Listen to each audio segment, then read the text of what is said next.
Hi, it's Mickey Dolenz here. You're listening to Inspirado Projecto. It is now 3:31 p.m. Pacific Standard Time.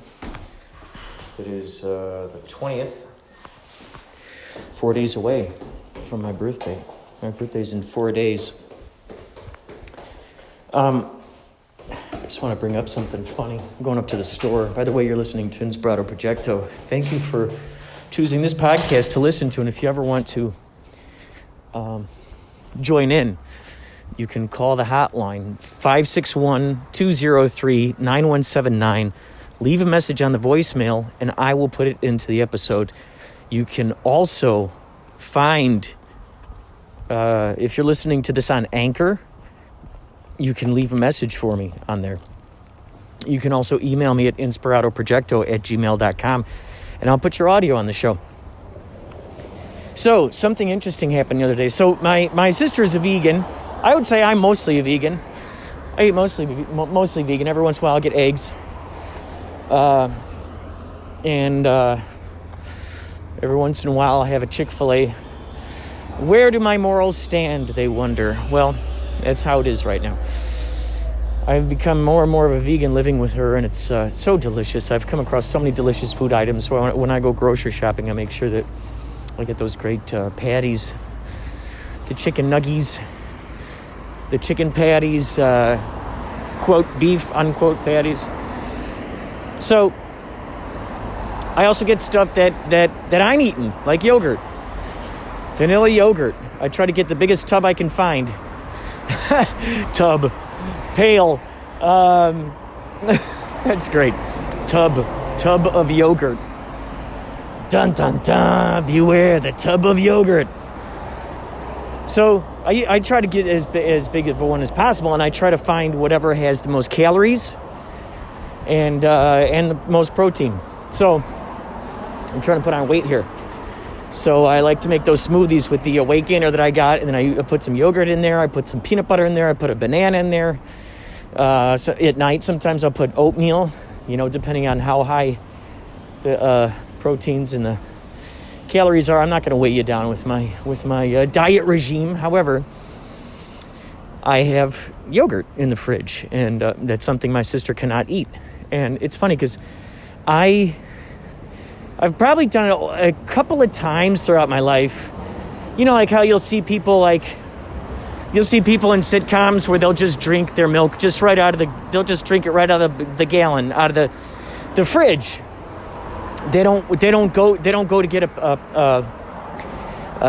cup to pour it in first. They just drink it right out of the jug. And it's implied that everyone else in the house drinks out of the same jug. So in which case you're going, oh my God. So many questions. I'm sure the people with OCD not OCD, what is it? Yeah, ADD? I don't know. I'm sure one of those people who associate with one of those anagrams will know, oh my God, that is something that is just not good, or something I would not do, and here are all the reasons why. So this brings me to this moment. So basically, in other words, I've not been that guy. I've not thought of myself as that guy who just does that. I'm not the guy who's just going to eat the ice cream straight out of the ice cream container. I just am not going to do that. I just don't do that. So the other day she was, I think Jenny was making something, and then I got the yogurt out of the fridge. And I thought to myself, I am going to just go ahead and eat out of this container. And it was the first time I attempted it. Usually I get like a bowl and I put it in there. I like to chop up some bananas, some strawberries, put those in there. Oh man, it's so good, so delicious. So I said to my sister, I says to the lady, I says, Jenny, I just want to let you know, I'm not this guy. I'm not this dude. But here I am. I am this dude right now doing this. But I'm not this dude. I don't normally do that. And it was just this funny thing because it got us thinking like, okay, if you're not normally like, you say, okay, well, I'm not that guy, or I'm not the one, I don't do that kind of thing. I'm not, I don't make it a habit of being that kind of character that does that. I don't do that. But then there's something that clicks in your brain where you go, here are the reasons why, under these circumstances, then I become that guy. You could get a very calm person, let's say an Anthony Robbins type of guy. I would say most people, they got like sort of, there might be a potential for a particular breaking point. If X, if all of these things are mentioned and if all of these things are done, that, then it's like, okay, now you've pushed me too far. Now you're going to see the claws and fangs come out. You mess with my family, you're going to see the claws and fangs come out. It's a different personality than the one talking to you right now. Is that something I'd like to work on where that doesn't have to happen? Yes. And so there are certain rules and regulations in the back of your brain, whether you know what they are or not. There are those certain things where you go, well, okay, here's the circumstance where I do become that guy who eats right out of the container. Circumstance is only if no one else is eating out of this thing, or if it's down to the last bit of it, then we move to the next step. It's like enact this protocol. Okay, if this happens and that happens, okay, this plus this equals that. Okay, now that we got that answer, now we move to the next, bam, now we go forward with this particular plan. We're going to activate that. So it's like in the back of your brain, there's almost like that inborn agreement, whether you even realize it or not. There's that agreement that you have made with yourself that when that particular kind of thing happens, then this is the attitude or the personality or what have you that shines forth. And so that's that certain reflection that you show then. So that was just something that I thought was really interesting. It's like, I'm not that guy. Well, evidently I am that guy under these particular circumstances. What are those circumstances? So it might be it's just an interesting revelation, maybe something that we can think about in particular moments where we become that person that we wouldn't normally become. Like, I won't kill a person, but here are the reasons under which the circumstances that I would. So it's like, it's that type of thing. I would never eat pickles unless someone snuck it into something and I didn't know it was in there, and there are all those little rules and regulations that you put in your brain. So anyway, just wanted to plant that seed in your brain.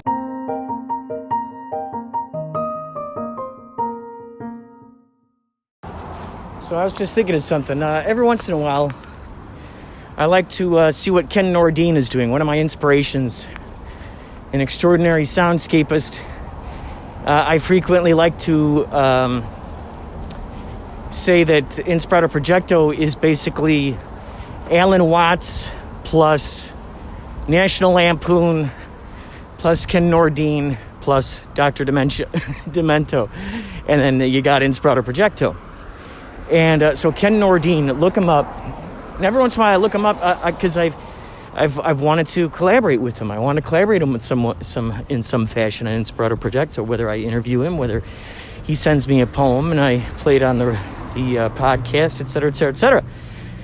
So it's been a while since I searched for him to see what he was up to. He was 90 years old, and so I just did some research, and it turns out that he died February 2019, and his house, where he recorded a lot of he had like his own radio show that was running on WBEZ out there in Chicago, a really cool independent radio station. He lived in this phenomenal, they called it a mansion, but it was really just a big house. And on the third floor is where he had his radio show going. Well, wouldn't you know, there's some real estate developers that want to, I don't know all the proper jargon, they want to zone it or something and break it all down, demolish it and build, brand new modern structures there. And so these, and I really hope this house still stands. I looked for his children One of them is named Ken Nordine Jr. I found him on Facebook. I friended him, sent him a message, so we'll see if I could have him as a guest on the show.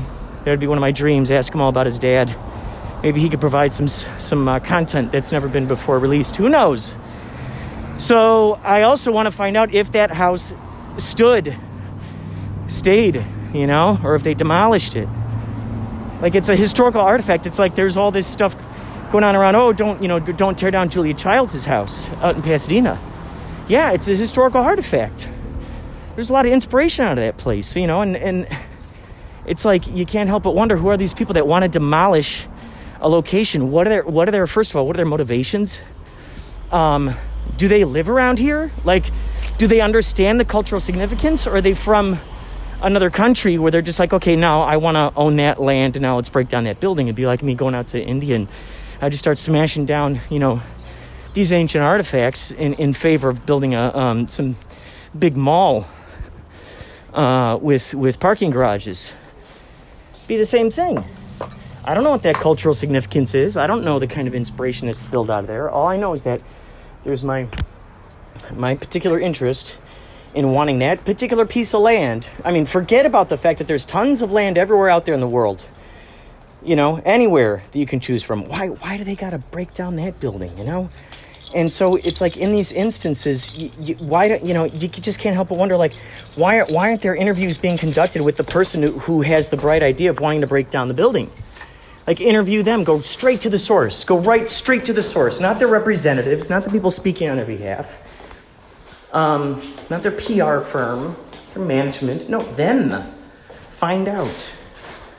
Because that's just, man, it's like, otherwise it's just kind of like cowardice, right? Hiding behind someone else to talk on your behalf because you're just like, no, I want that, it's mine. I got the money, and they're gonna let me just break that down. And so I was just thinking about that, like, man, an interview with the very person who wants to do that. It would be awesome to, you know, play them some of the, I don't even know if that person even knows who Ken Nordine is, or the significance of you know, he was friends with David Bowie and Jerry Garcia from Grateful Dead. I mean, this guy is, look up Ken Nordine for me. Check him out. I just got back. I gotta put my groceries in.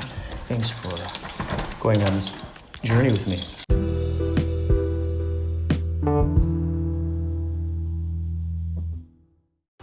Today is the 25th, day after my birthday. I got a Yachtley cruise show today. Waiting for my Uber guy to show up. 1 minute. Pick up your... Is that him? Oh, that might be him. He's sitting there.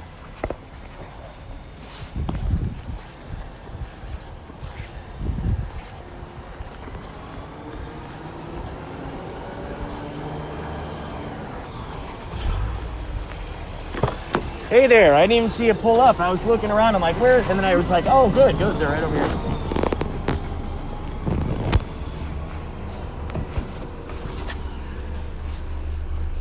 Ooh.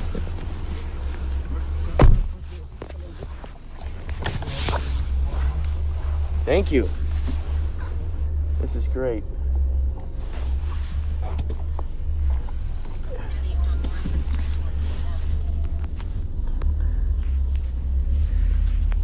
So do you like hard rock classics? Yeah. Is that some of your favorite music? I could listen to it. Yeah. Do you like the group Motley Crue? I never heard about it. Oh, you never heard of Motley Crue? They're kind of a band like this. You know, they came out around this time that Bon Jovi, you know, was popular and stuff, and just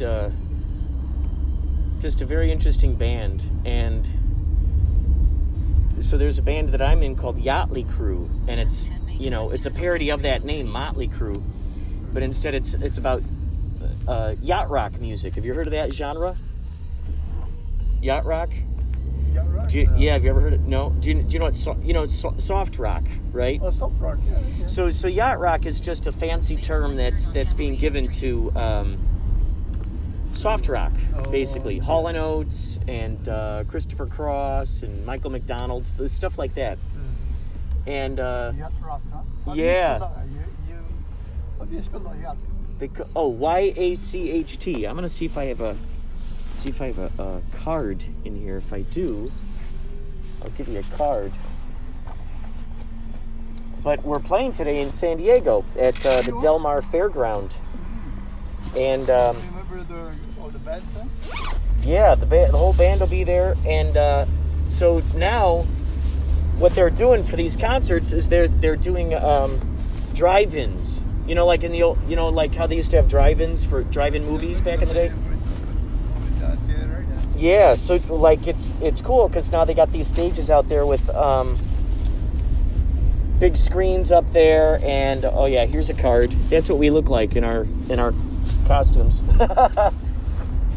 And Do you play an instrument too? oh yeah, I'm back there behind the keyboards and play guitar sometimes, and it's just so great because they're all love songs. They're all good soft rock love songs, and we just have a lot of fun. And so yeah, they're at these drive-ins. They got cars out there. In the band, huh? Oh, that's an old card actually. But so that guy over there is gone. But we got 6 of us. Yeah. That's crazy. I forgot I had that old one. But it's interesting because now these cars are going out there, and so you're doing these shows where you hear the honking and you hear you see the lights blinking at you while you're up there on stage. It's really interesting. What are some of your passions? What do you like to do outside of Uber? What do you like to do? Nothing much because I'm retired and just trying to get some extra income for driving Uber. So would you say that driving Uber has become your hobby? Kinda, yeah. It's interesting how we, when we think of something as a hobby, it's a lot more playful and a lot more experimental. You ever notice that? When it's like, oh, it's a hobby, because then you can play with it and, you can experiment with it and stuff. But it seems like as soon as people say, oh, this is my job, then all of a sudden, for some reason, I gotta be serious. yeah, they got to be serious. Oh, I got to be very serious. I can't have fun doing this. No, I got to be serious. I got to scowl my brow. I have to make good ones, So it's because I talk with a lot of these Uber drivers, and so it's interesting hearing you, as being retired and viewing this as your hobby. And then there are other Uber drivers out there who I've talked to who this is their only income. This is, they're like, they're very serious about it, and it's interesting to see the different attitudes of people. I played in the band before. Oh, you did? What was the name of your band? It was in the Philippines before when I was younger. Oh yeah? What was the name of it? It's named after me, Edgar, in the 1980s band. Oh, that's great. So what instruments do you play? I played the lead guitar. What? Do you still play guitar when you're not Uber driving? Not too much now. Just for fun. Oh man, now's the time to do it. You know what I mean? People hope that one day they can retire so they can finally start playing their guitar again. Oh yeah, left here. Yeah, that's very good. But that's the thing. That's the beauty of retirement. People go, oh my gosh, one day when I retire, then I can finally go on those vacations, or I can finally start playing guitar, all that type of stuff. So it's like, man, you're in a perfect, it's. I still play the guitar a little bit only. Oh, that's great. What kind of songs do you like to play on your guitar? We're doing the old one. We were playing the Beatles before, the Dave Clark 5. Oh wow. The Zombies. Oh my gosh, that's great. I love those guys. The Monkeys, yeah. The Monkeys. I love the Monkeys. Oh my God, the Monkeys are the best. I saw, it's so interesting. I saw Mickey Dolenz play at the Marquee Theater, and my band Yachtley Crew is actually going to be playing at the Marquee Theater. I think sometime in the beginning of December. And you have a schedule here in LA? oh yeah, at Ventura. In 2 days we'll be at Ventura County Fairgrounds. Oh, okay. Doing another drive-in show. So things are slowly picking up. Oh yeah, here we go, right on the right side here. This is perfect. Thank you so much. That's so cool, man. All right, Kurt. Nice Yeah, meeting you. you know what? Record your music and put it out there in the world, Now's the time to do it. Now's the time. All right, take care. You too. Thanks.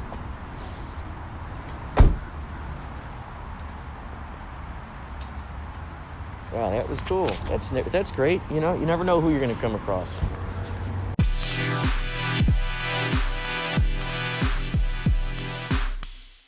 Kind of like Jim Morrison belt. Yeah. Oh, Yeah. So here we are. Where are we, Stony Shores? oh, good God, we're at Del Mar. We had to be quiet today because the horse is next door, huh? Did they? So they're still having the races. Until 5 o'clock. Apparently, the horses lose their hearing at 5 o'clock. Yeah, at 5 o'clock they're like, I know. That's what I asked the lady if she came out there. I was like so, like if Papa when we started making sounds, and I was like, and all of a sudden it's okay with the horse. yeah. Well, and all of a sudden it's okay. Yeah, that's so funny. 5:01. I bet it just has to do with like their distraction, it Oh, if can they're running, right? If they're running, it could distract them. right. Like Which why would they don't. affect at a lap time, and they only get so many practice laps. Or if they're racing, then but then how do they not time it with the train?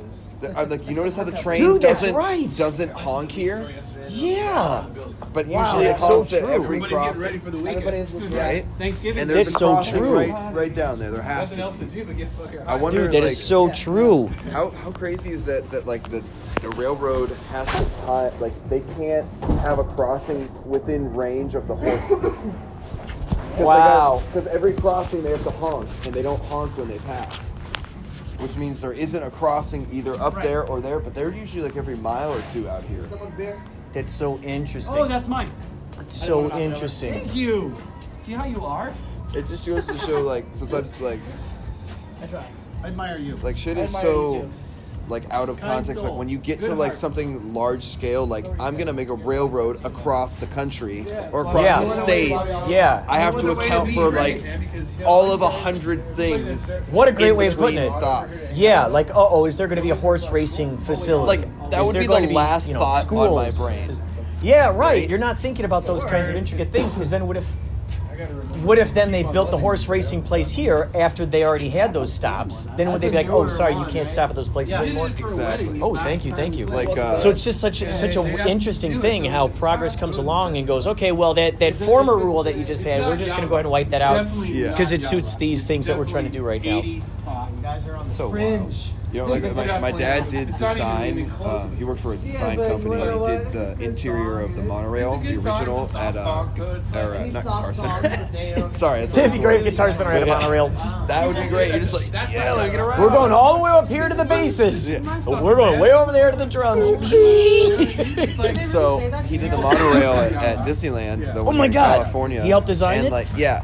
And what they didn't account for, they underestimated, was the amount of vandalism. So they were replacing 18 seats a night. Oh my God. If I remember what he told me correctly, I could be exactly. What a crazy thing to have to account for, right? That someone might want so we're to. gonna we have to order hundreds of extra seats due to vandalism. What? That's not something that happens today, but when shit's brand new, you have to account for that. That's Right, again, right. When it gets to such a large scale, you have to account for so many things. And my dad always talks about it in design, like for an airplane seat or something, you have to account the way that it folds that it can't injure someone. And it's how could a seat injure someone? But if they have a pre-existing back condition and it folds too fast or something, or it folds too much, then they could be injured. And it's shit you would never think about. And it's Shit crazy. you would never ever think about. Right, because how could you know what you don't know? How could you know to safeguard against something you don't even know that you have to safeguard against or whatever? That's what's Right. the crazy.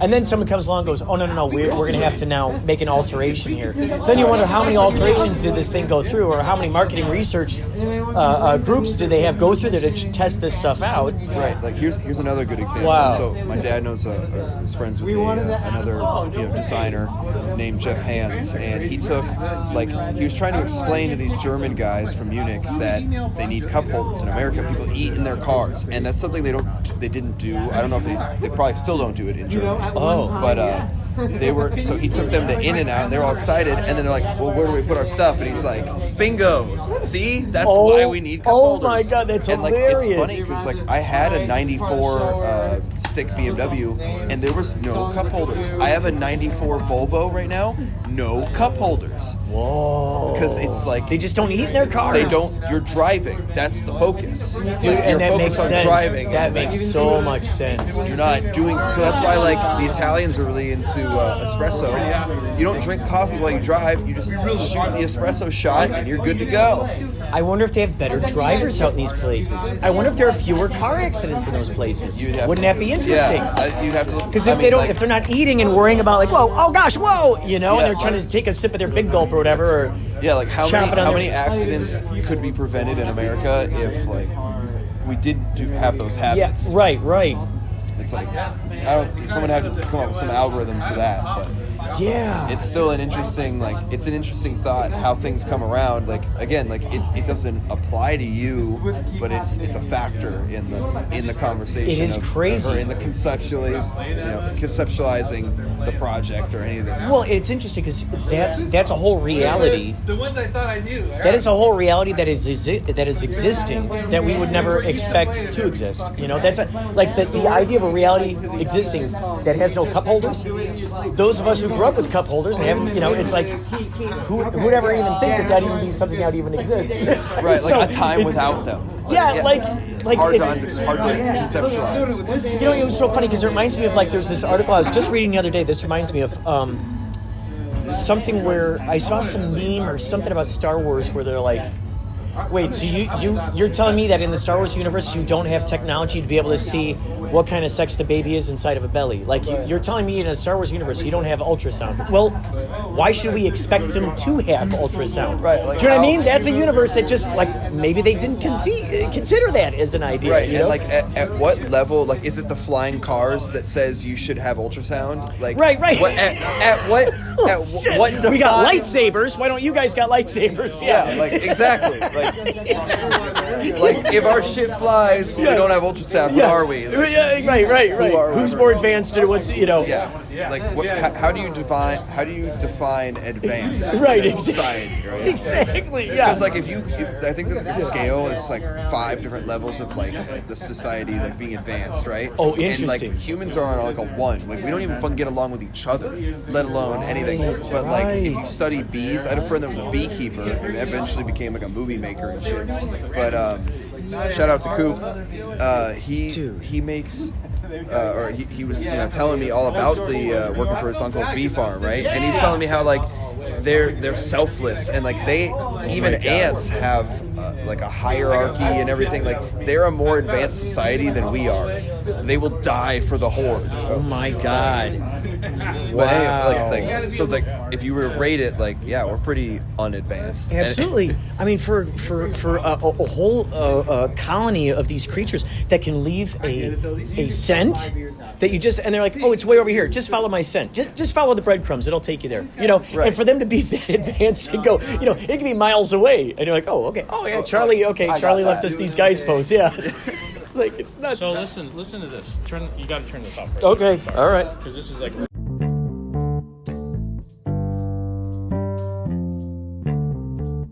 Dude, no way. I just started 11. It's 11:11 p.m. That's magical. I didn't even realize. Oh my God, that's great. So it's after the show.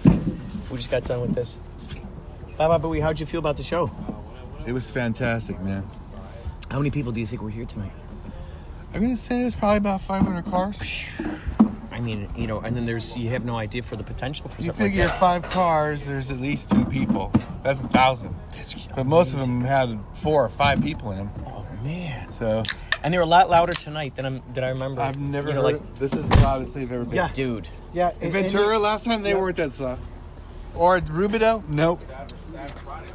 Yeah, these guys. It was cool as you could hear it all around you. Yeah. Oh my God. Like all around. Yeah.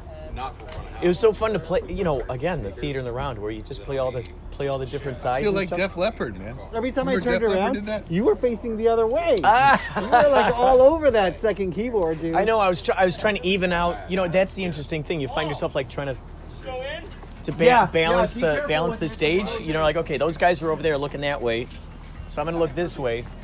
Yeah. You know, and then you guys, it was cool because you had the wireless. You could be around up on stage everywhere. I don't know why I lost my shit when I saw this the first time. That's it. That's the just same stopped thing I laughing. said to Trump. Whenever he plays the footage. Yeah. But it's Joe Biden playing the bongos. And now they have like a whole. Now they have like a whole dedicated. Joe Biden. Wow. Incredible. Another exciting show. We had the rotating stage. Rotating stage. This stage is huge, humongous. I wouldn't be surprised if we use this for the. So it's basically the 25th right now. Tomorrow's Thanksgiving. 27th is our show at Ventura Fairgrounds. Same thing. Oh yes. All right, that's all for now. That is all for now.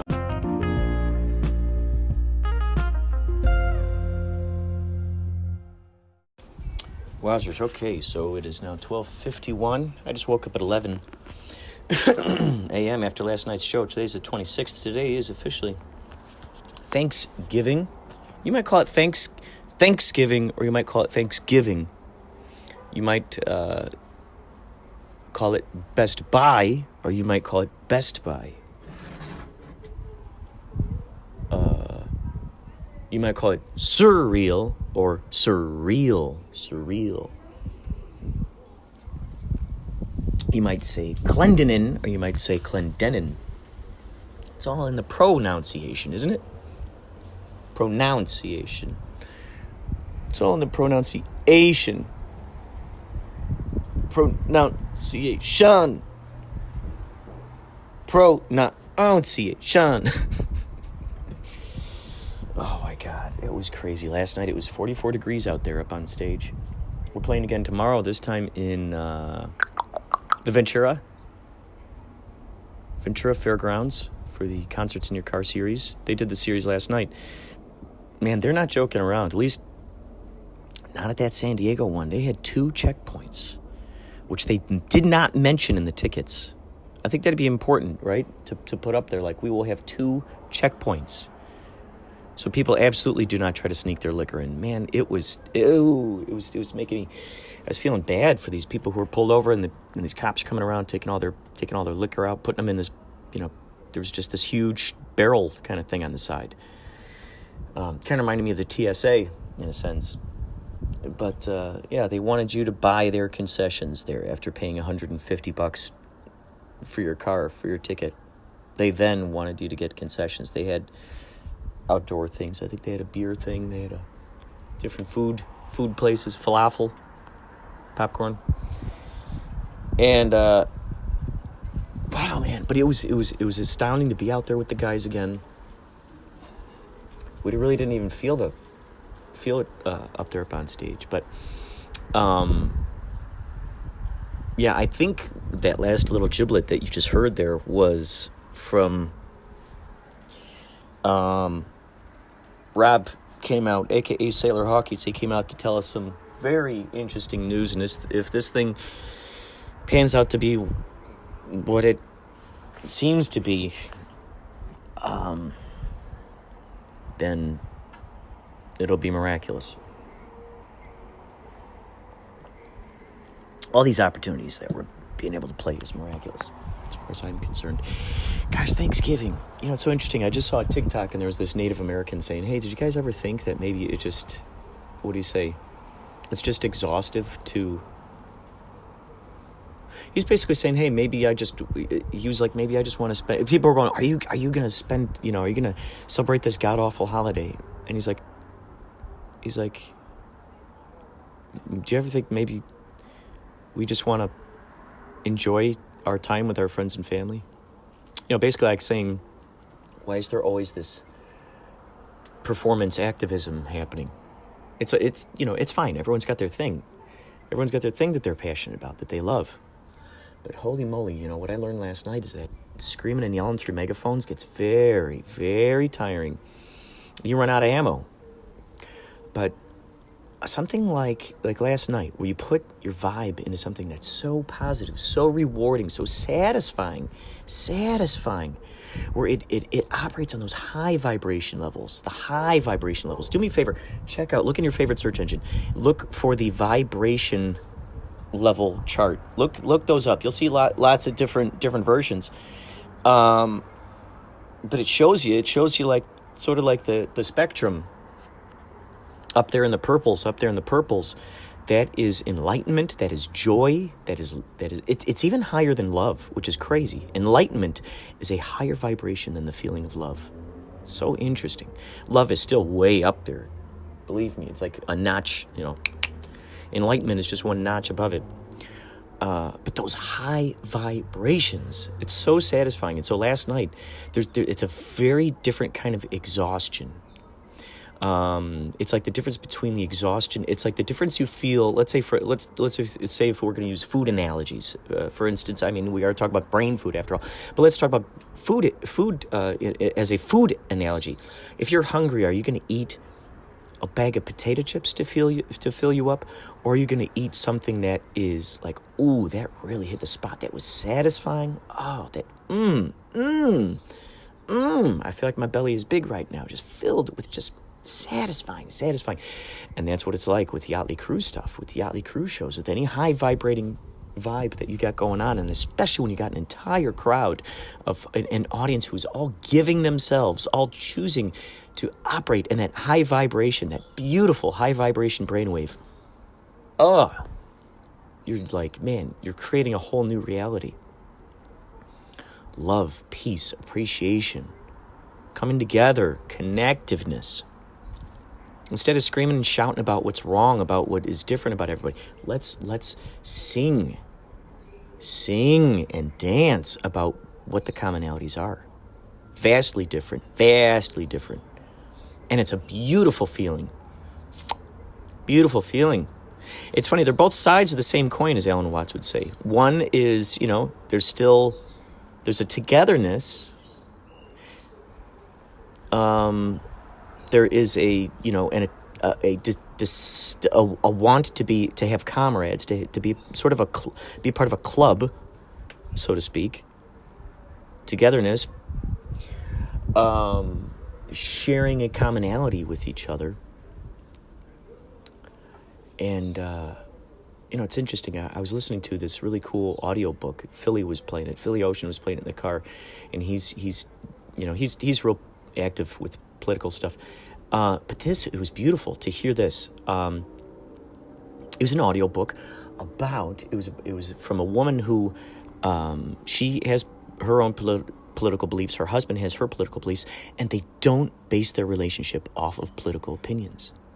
Basing a relationship off of political opinions, it's shallow, my friends, vastly shallow. You want to build your relationship off of true authenticity. As we all know, politics are wishy-washy.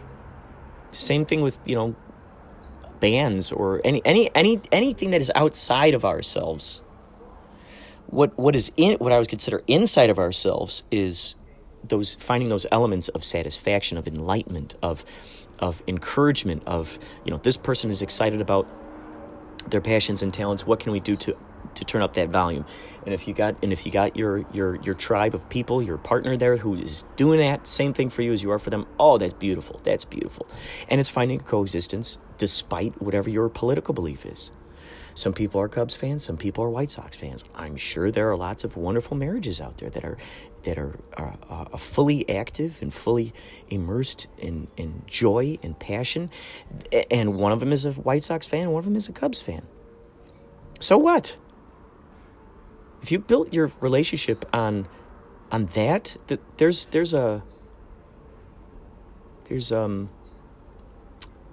there are notches deeper, let's put it that way, notches deeper that you can go to really enhance it.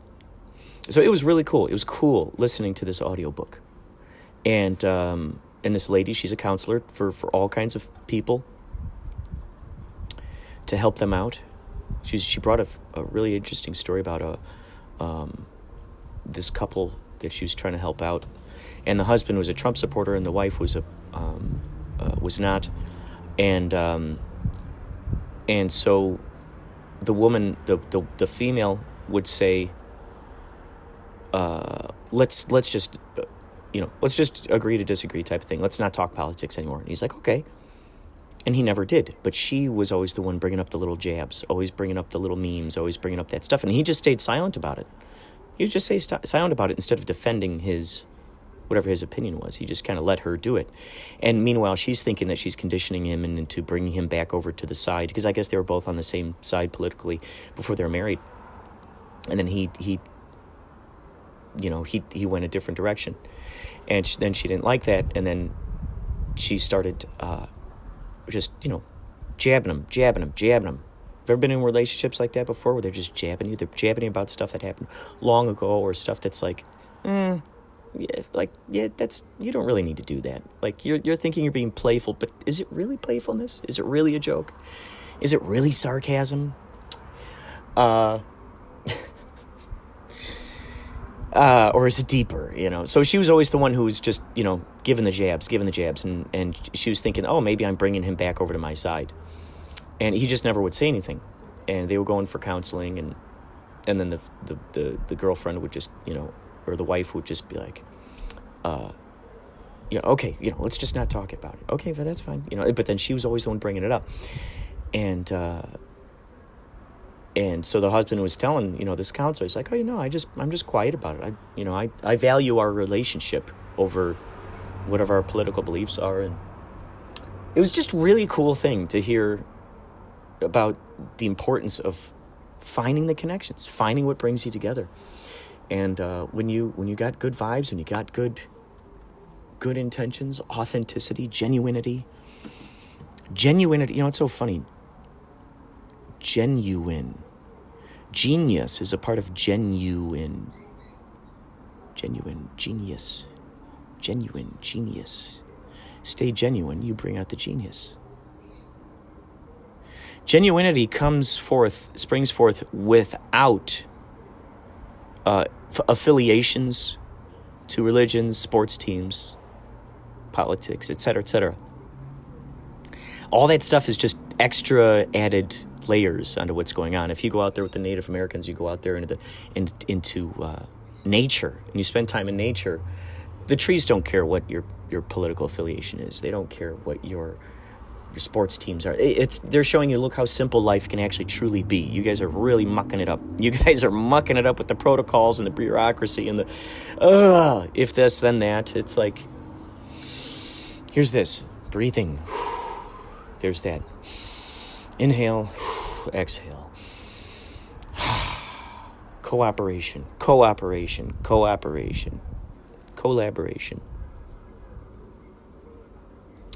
I'll be speaking about some of these items in an interview I was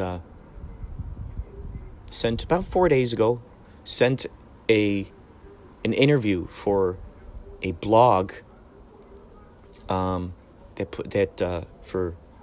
for Black Pumpkin. They want to talk to me, interview me about Black Pumpkin. Black Pumpkin is coming out December 8th. I can't believe if I said that or not, or if I said it too much. It's the movie. You guys have heard me. You've heard the podcasts behind the scenes. You've heard it. You've been here with me for the evolution of this. And now we can finally say, look, it's coming out DVD, VOD. It's so funny. Video on demand, baby. Amazon, iTunes, Google Play, a bunch of different places. It'll be there, available for you. So all you horror lovers, all of you Halloween, all you people who love Halloween and just don't want to see it go away, here is yet another opportunity to appreciate it. Appreciate the spirit of Halloween. I love Halloween, my favorite holiday, and that's why it's such an honor to be in a movie that takes place in Halloween. It's funny too, because I'm not a horror fan, but here I am making these horror movies. So check it out, Black Pumpkin. We even got a woman, Camilla Allens. She's a fellow Norwegian, my Norwegian sister. She was in the American Horror Story, AHS, and she's in the movie. She's got a part. I'll talk to you more later. I'm starting to get a little cold here, and I think I'm going to go eat some of this extraordinary vegan Thanksgiving dinner that my sister has made me. But coming up next, we're going to have some extraordinary messages from extraordinary people. And stay tuned. Thanks for listening to Inspirado Projecto.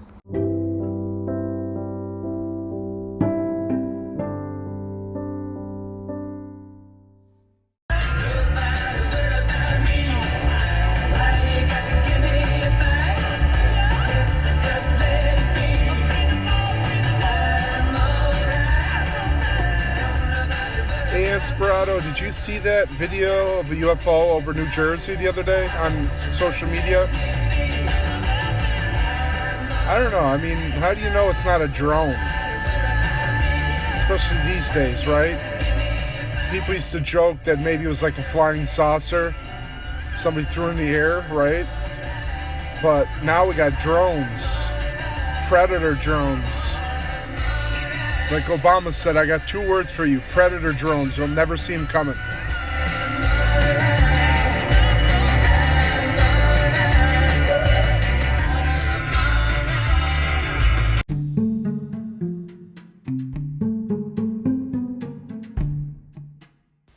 You know, man, behind the machine, I have not seen that footage. I have not seen the footage. But I have to say, you are inspiring me to go look for it.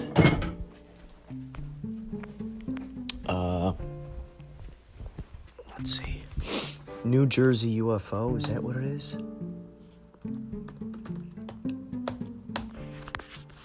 We're going to go look for it. New Jersey UFO. Is that what it was?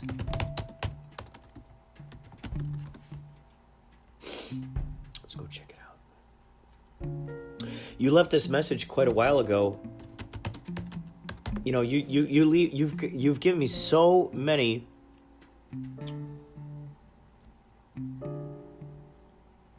Let's see. How soon was this?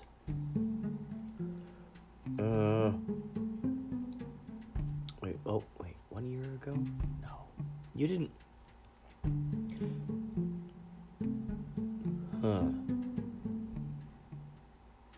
UFO sighting stops New Yorkers? Oh no, that was 10 years ago. Wow. Gosh, man. There's so many of these sightings all over the place. And, I've talked with a lot of folks. By a lot, I mean probably 6 or 7 who have had UFO experiences, close encounters, and I myself have experienced a couple of things. So, yeah, in this day and age, you just don't know. You just don't know what's a UFO and what's a drone, and especially with this, and you've called in about this before, with deep fakes. How are we going to ever know what is truly? There are going to be people out there who are experts at this, and I'm sure there's going to be AI software that can read what is a deep fake and what is a real, actual, true camcorder video or what have you. But it does muddy the waters for the person who's not aware of the fact that something is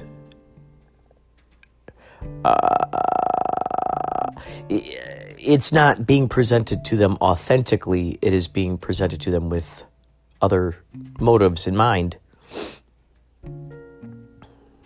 I remember there was a 4th of July back when my brother Josh and my sister-in-law Monica lived in Huntington Beach. We'd go out there for 4th of July all the time, and we'd see all the fireworks out there in Huntington Beach.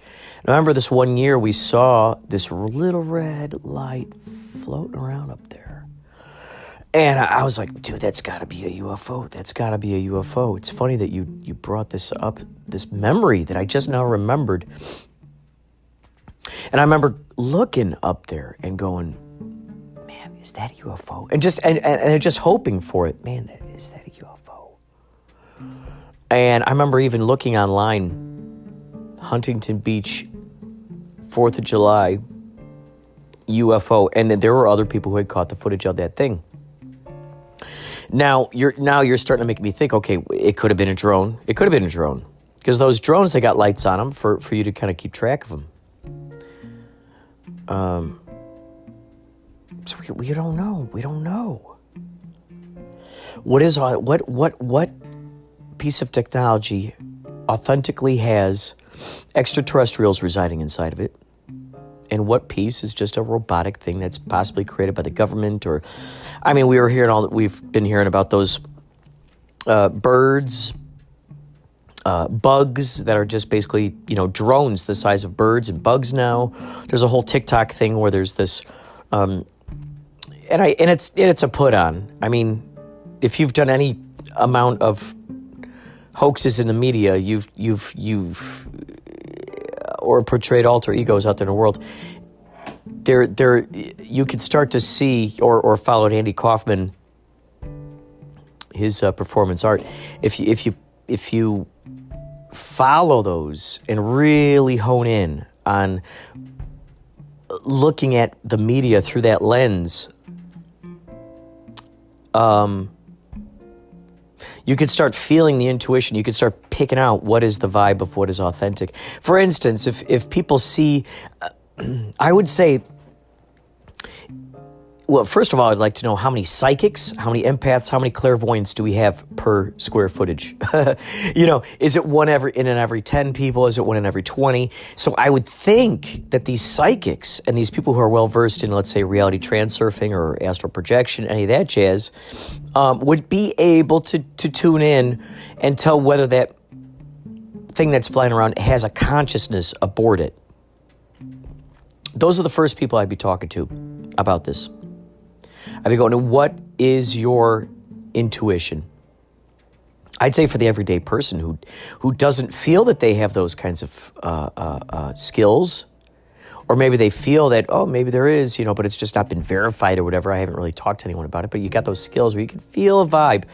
I would say in those moments, tune in and just go, okay, if there's a consciousness aboard this ship, make yourself, let me know. Let me know right now. Give me a vibe. It's like that same vibe that you feel like when you walk into a room and you can feel that there's a presence going on in there. You can feel there's another creature. There's another entity in the room.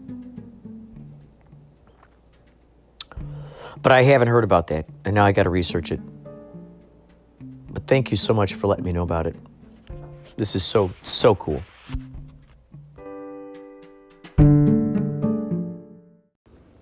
Kurt, I keep forgetting to remind you, if you are interested, to like and follow my Facebook page. It's called Maria's Techie Tips. It's about podcasting. And I am talking about you lately.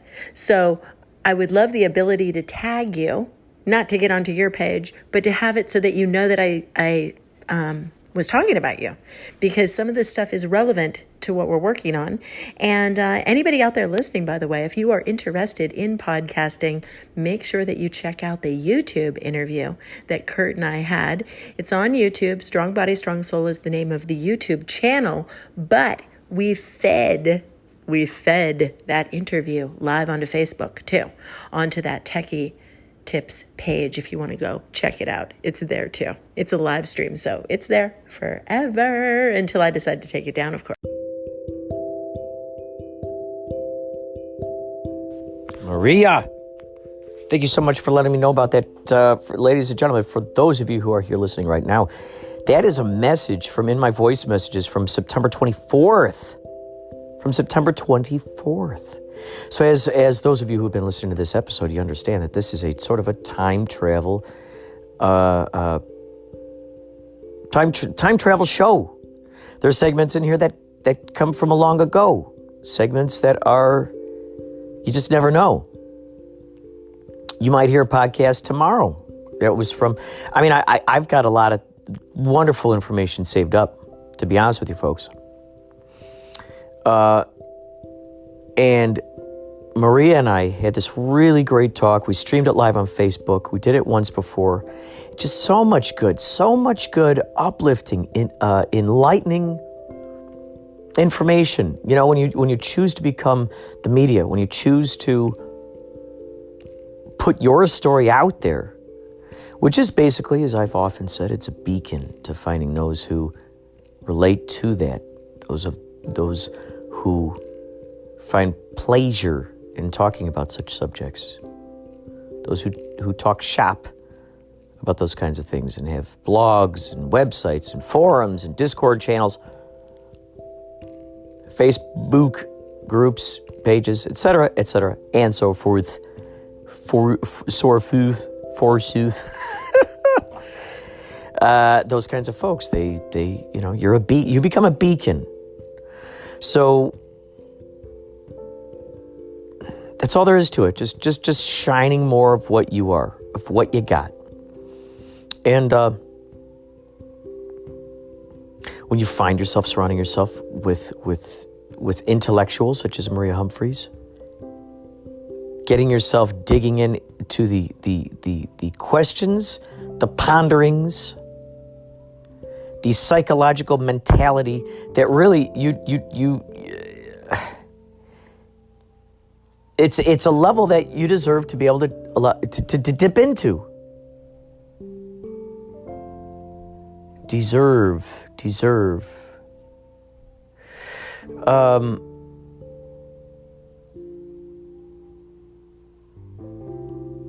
Get yourself into the groups that make you feel good about your explorations. Connect with the people, with the tribes, with the meetup groups, etc., and so forth. Lock yourself into that.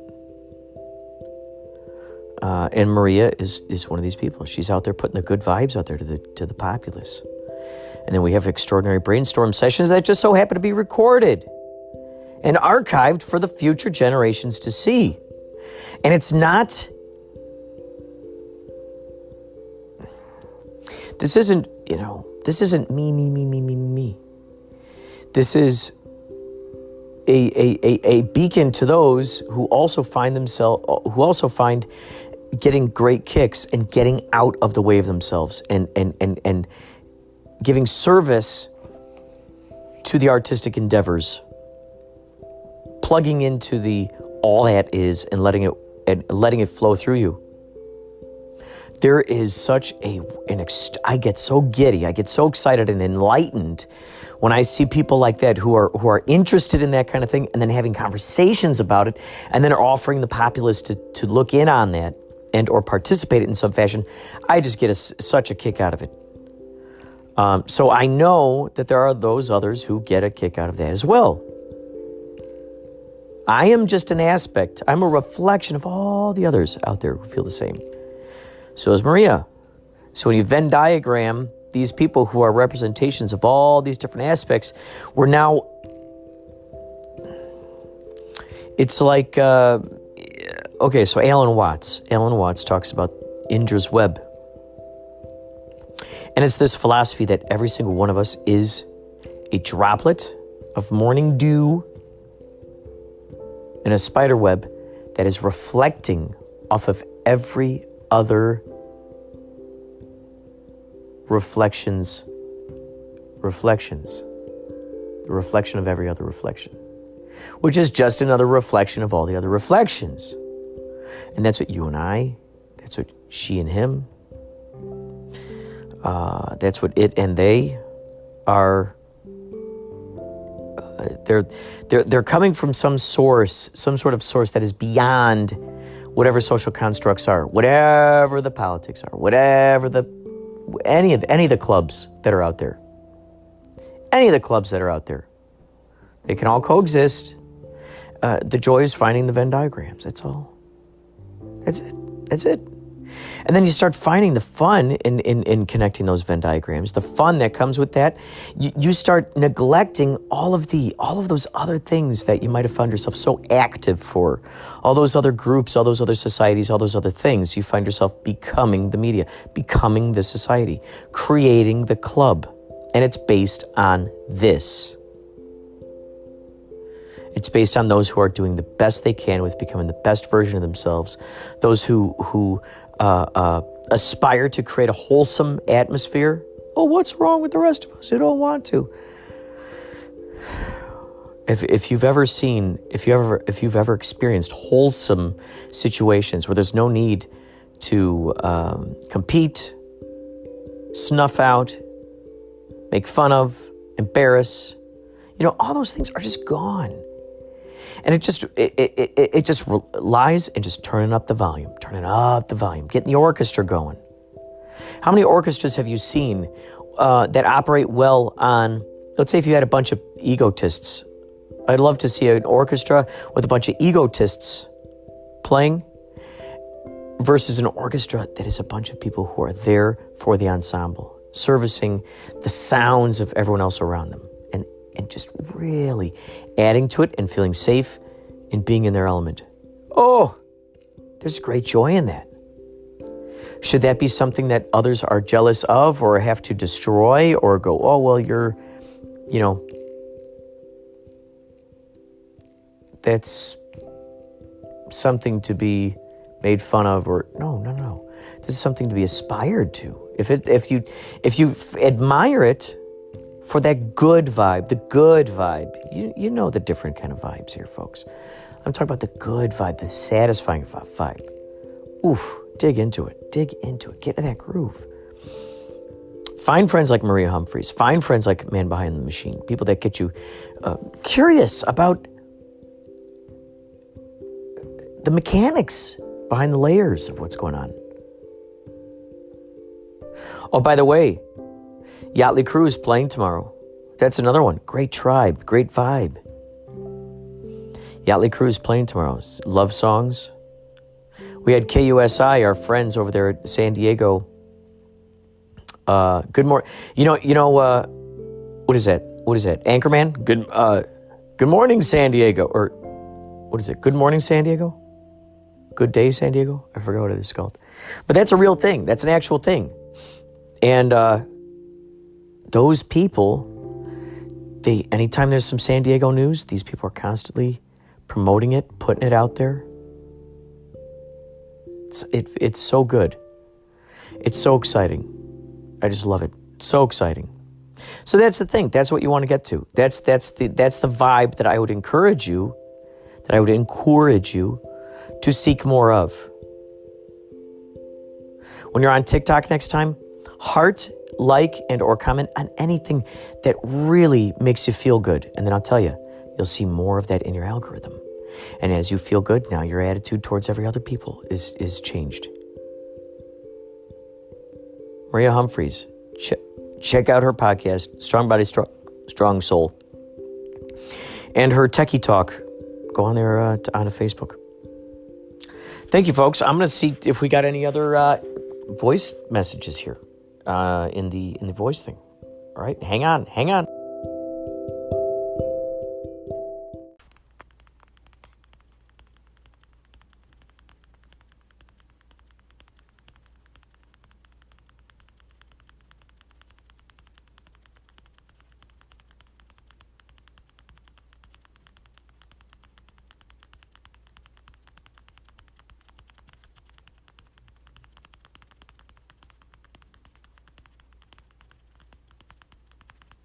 It's called tap dancing with my fingers.